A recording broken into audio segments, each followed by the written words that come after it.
Saudara-saudara sekalian yang terkasih dalam Kristus Yesus, kita tentu masih ingat apa yang kita lakukan dalam Minggu Palma yang baru saja lewat. Saat itu kita dengan semangat mengangkat daun palma sambil menyanyi, melambaikan dan berkata, Kristus jaya, Kristus mulia, Kristus, Kristus Tuhan kita.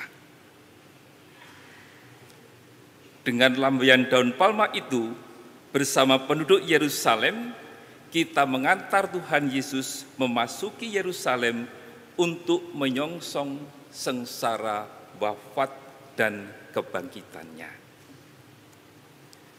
Saudara-saudara sekalian, di antara orang-orang yang melambai-lambaikan daun palma pada hari Minggu itu, ada sebagian dari mereka yang hari ini menyerukan, salibkan dia, salibkan dia. Mereka mengatakan itu entah karena dipengaruhi lingkungan, suasana, karena di sekitarnya orang-orang berteriak macam begitu, lalu dia juga ikut-ikutan saja meneriakkan salibkan dia. Tetapi bisa jadi orang itu meneriakkan itu dengan sadar, karena mereka kecewa bahwa Yesus yang selama ini mereka kagumi, begitu tegas, berbicara keras, tiba-tiba Yesus banyak diamnya. Di Yesus kelihatan begitu lemah, tidak berdaya. Atau mereka meneriakkan itu karena ada alasan lain. Itu sebagian. Sebagian yang lain tetap setia mengikuti Yesus, sekalipun mereka tidak bisa berbuat apa-apa. Tetapi paling tidak mereka hadir mengikuti jalan salib, ikut berjalan bersama Yesus sampai ke Golgota.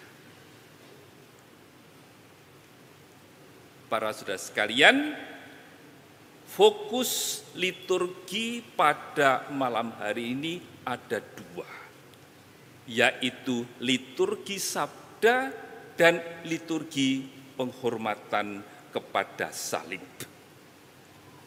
Liturgi sabda pun difokuskan perhatian kita pada kisah sengsara yang hari ini bersama-sama kita nikmati, kita dengarkan dan kita renungkan.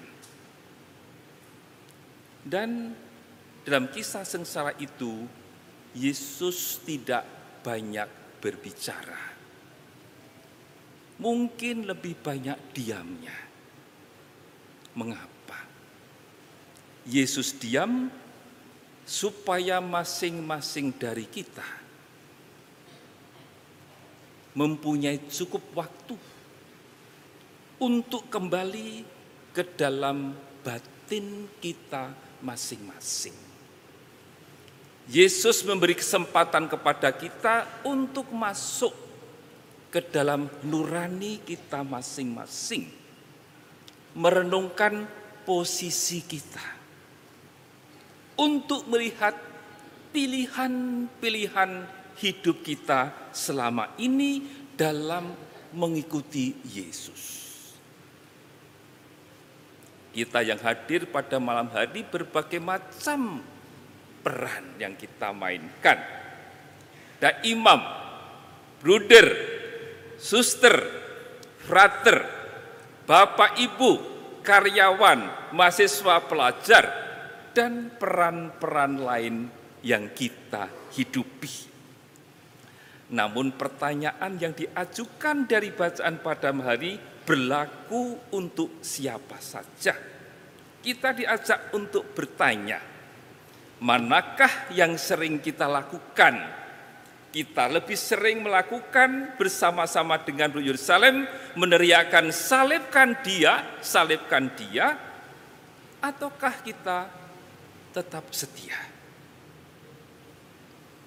Meneriakkan salibkan dia itu berarti penyangkalan terhadap Yesus. Dan penyangkalan itu bisa berbentuk ragam. Berbagai macam bentuk penyangkalan pada Dia, pada Yesus.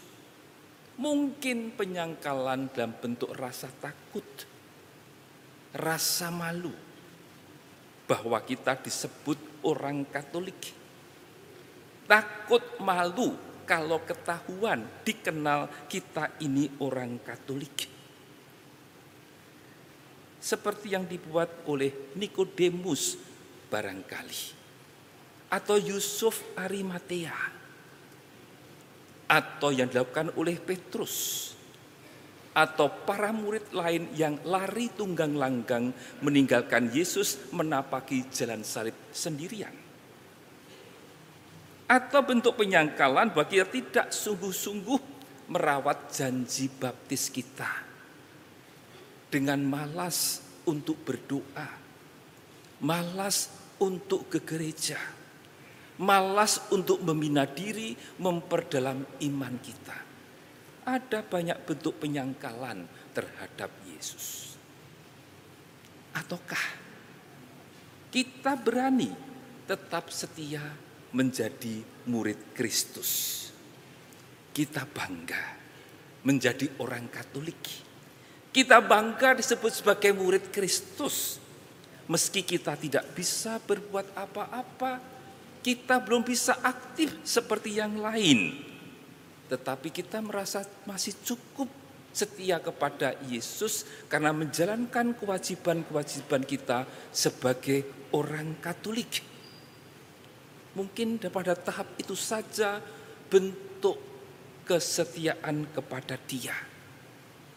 Seperti yang dijalani oleh Yohanes, dijalani oleh Ibu Maria, oleh Maria Magdalena, oleh Maria istri Kleopas, datang berjalan dari jauh menemani Yesus yang memanggul salibnya menuju Golgota.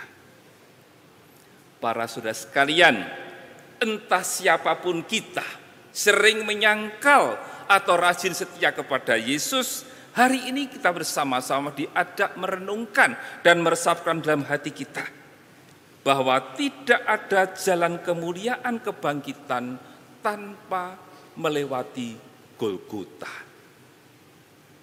Tidak ada jalan pintas untuk sampai ke puncak bukit Golgota selain melalui jalan salib. Jalan salib itulah yang dipilih oleh Yesus, Guru dan Tuhan kita. Maka kalau kita menyebut sebagai murid Kristus, orang Kristen, tentu itu pula jalan yang harus kita tempuh yang menjadi pilihan kita. Di atas semuanya, para saudara sekalian, Pasio, kisah sengsara adalah kisah cinta Allah yang mencintai manusia. Kisah sengsara yang bisa kita dengar adalah jalan salib. Dan jalan salib itu adalah jalan cinta. Kisah sengsara adalah kisah yang melukiskan cinta Allah kepada umat manusia, kepada kita masing-masing tanpa kecuali. Itulah yang kita rayakan pada sore hari ini.